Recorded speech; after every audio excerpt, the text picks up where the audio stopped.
I mean, it's hard to quantify best actor when you're looking at the people. You know, I don't know how you say, well, I'm the best actor. You can say you did the best job that you can do. You know, that you walk out of the room going, everything went as best as I could, and I did the best that I could, and I have to let that go from there. You had power over your time when you were saying the lines and when you were in the room, and you took the reins with that, and then the rest is beyond your control. Because, you know, I've heard of instances, I've had friends who came in for auditions and they were like, you're great, but we've already cast the lead and he's very short. And so you would be too tall opposite him, but you did a fantastic job. You know, like, I guess it's nice to hear that in the room, that you know why you didn't get the job because you know you nailed it. But sometimes, yeah, there are bigger issues than behind it. And also, you may have done a fantastic job, but for whatever reason, we had to go in a different direction. We chose somebody else for the role. But that doesn't mean that I've forgotten about you. I mean, last year, I had somebody who came in, I think, for the first episode that we shot last year. And he was great. And for just a multitude of reasons, we chose another guy.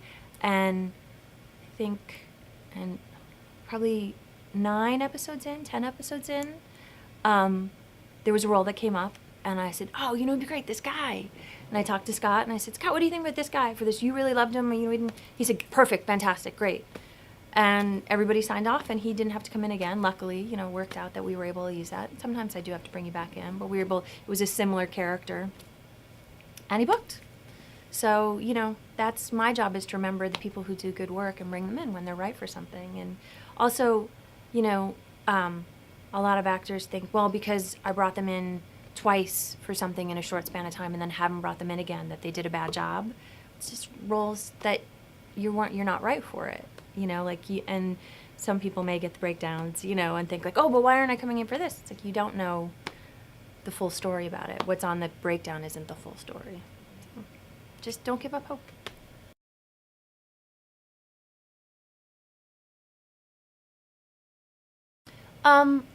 I do give feedback. I try and give feedback when I can. You know, sometimes I'm just too busy, and I'll pass along to Jen, you know, my assistant. You know, we just had stronger choices, or, you know, that sort of thing. If it's an agent that I know well and I know that they're developing the client and they really want my personal input, like, what do they need? I would, you know, then I'll take the time and do it that way. It all depends. You know, it just depends on my workload at that time. Sometimes I just don't have the time to, like, give detailed feedback.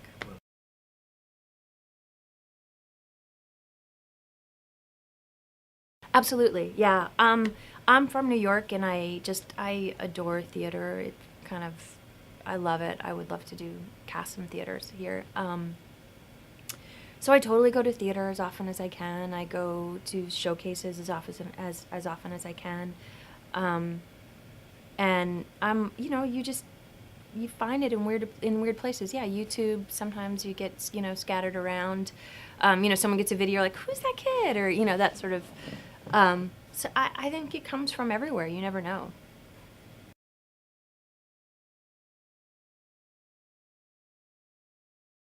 I don't think there's a concrete answer to that. Sometimes it is, sometimes it isn't. If I'm having a rough time, yeah, I'll look at all the pitches that I've gotten and take that in. But, you know, a lot of the time I feel like it it doesn't hurt, nor does it necessarily bring your client absolutely to the top of my list. It's sort of, I look at everything and I go, oh yeah, that is good. No, that's not going to work. You know, in the same way that when I look at my submissions on Breakdown, I go, oh yeah, that's a great idea. Oh no, you know. So it doesn't, I don't think it helps 100%, or I don't think it hurts 100%.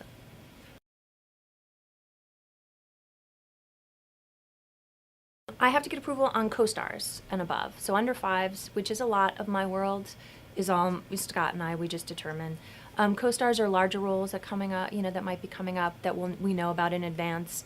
I will talk directly with Nickelodeon Casting about, and they're very much involved in the day-to-day of our world. And I keep them informed because it helps me and it helps them in the long run. They just, you know, that we all know what's going on. Well, I mean, it's very, in my world, because we are an after show, it's very literally your 5 lines or less is under 5. and that is, and attached to that is a billing, which is featured.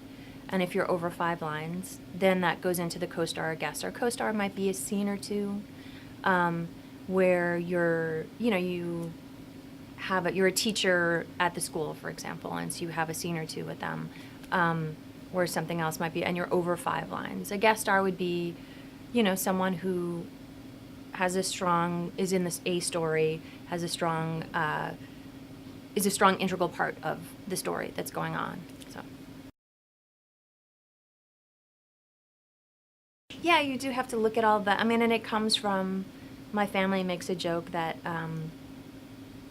all of my TV watching when I was in high school has paid off, because I watch way too much television and see too many, films that I know, like, oh, this is this film. Okay, I know what that is, or this is, so translating what co-star means, because I've seen the movie, odds are, or I'll look it up and see, like, oh, I remember this, that co-star, oh, that was a large role, good for them, that was great, and I get it, that sort of thing. It is like reading Sanskrit a little bit, what does that mean for each role? And also, there's sometimes people take liberties and say that they were a guest star, when they were actually a co-star, and what people, I don't think, realize is that casting directors talk, that Colin Daniel told me once, like, oh, we had this person in, and they did a guest star on your show, and I went, who I'm thinking of, he only said 1 line, So just be honest on your resume. There's no shame. You're building your career, and we all talk.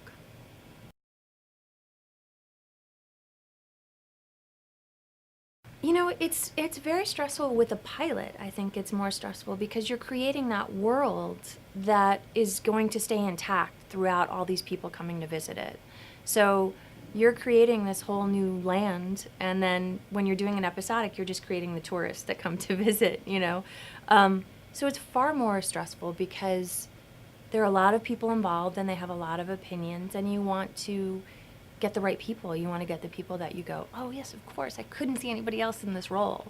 So it is very stressful. And then, during network pilots, pilot season is changing a little bit, but it is a scramble because sometimes you have this perfect person in mind, but something else has come up, and it's very stressful. Whereas episodic is stressful in that you have a short length of time, but I think the expectations are more managed because they know you have a short length of time, that you don't have that time to really think and come up with lists and do all these things. You try and do your best and find the best person for the job.